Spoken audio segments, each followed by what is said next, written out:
સુરતના ઉત્તરાયણ વિસ્તારમાં એક ભયાનક ઘટનામાં રિક્ષા ચાલકને ગ્રાહકના સ્વાંગમાં 3 યુવકોએ એકાંત જગ્યાએ લઈ જઈને લૂંટી લીધો હતો અને સૃષ્ટિ વિરુદ્ધનું કૃત્ય આચરી તેનો વિડીયો પણ બનાવ્યો।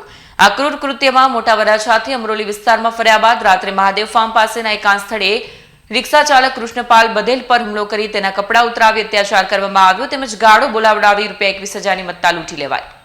સુરતના ઉત્તરાયણ વિસ્તારમાં એક ભયાનક ઘટનામાં રિક્ષા ચાલકને ગ્રાહકના સ્વાંગમાં 3 યુવકોએ એકાંત જગ્યા લઈ જઈને લૂંટી લીધું અને સૃષ્ટિ વિરુદ્ધનું કૃત્ય આચરી તેનો વિડીયો પણ બનાવ્યો। આ ક્રૂર કૃત્યમાં મોટા વરાછાથી અમરોલી વિસ્તારમાં ફર્યા બાદ રાત્રે મહાદેવ ફાર્મ પાસેના એકાંત સ્થળે રિક્ષા ચાલક કૃષ્ણપાલ બધેલ પર હુમલો કરી તેના કપડાં ઉતારાવી અત્યાચાર કરવામાં આવ્યો તેમજ ગાળો બોલાવડાવી ₹21,000ની મત્તા લૂંટી લેવાઈ હતી।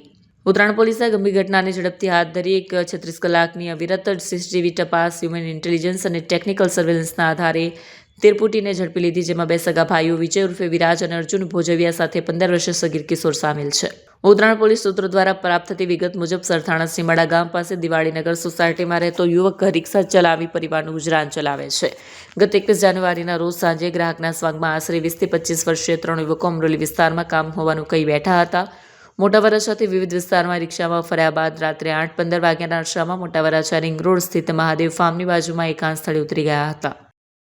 તારીખ 21/1/2026ના રાત્રિના અરસામાં સુરત શહેરના મોટા વરાછા તળાવ પાસેથી એક રિક્ષા ચાલકના રિક્ષામાં 3 અજાણ્યા ઈસમોએ ભાડુઆત તરીકે બેસી રિક્ષાને અલગ અલગ જગ્યાએ ફેરવેલ, જેમાં રિક્ષા ચાલકને અલગ અલગ જગ્યાએ ફેરવીને એક અવાવરું જગ્યા પર તેની સાથે લૂંટ કરેલી, માર મારેલો તેમજ ફરિયાદી એટલે કે રિક્ષા ચાલક સાથે સૃષ્ટિ વિરોધનું કૃત્ય કરેલું।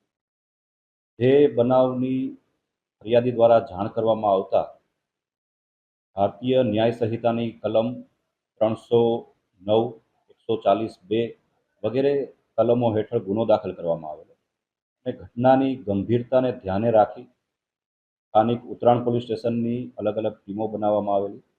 આ સાથે ઝોન 5 એલસીબીની પણ ટીમ બનાવવામાં આવેલી અને અજાણ્યા ઈસમો કે જેણે આ કૃત્ય કરેલ છે તેની ઓળખાણ કરવા તેમજ તેને એરેસ્ટ કરવા માટેના વિવિધ પ્રયત્નો હાથ ધરવામાં આવે।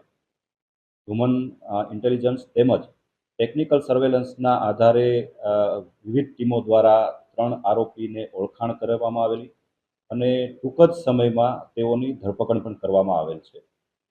3 ઈસમો પૈકી એક કાયદાના સંઘર્ષમાં આવેલ કિશોર છે, તેને જે બોર્ડ તરફ મોકલી આપવામાં આવેલ છે।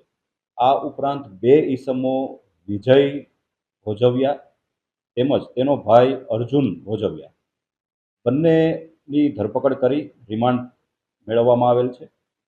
ભૂતકાળમાં વિજય વિરુદ્ધમાં અમરેલી પોલીસ સ્ટેશનમાં અપહરણનો પણ ગુનો દાખલ થયેલ છે। આ ઉપરાંત સુરત શહેરમાં પણ અલગ પોલીસ સ્ટેશનોમાં તેના વિરુદ્ધ ગુના દાખલ થયેલ છે। તે તમામ બાબતની તપાસ હાલ ચાલુ છે।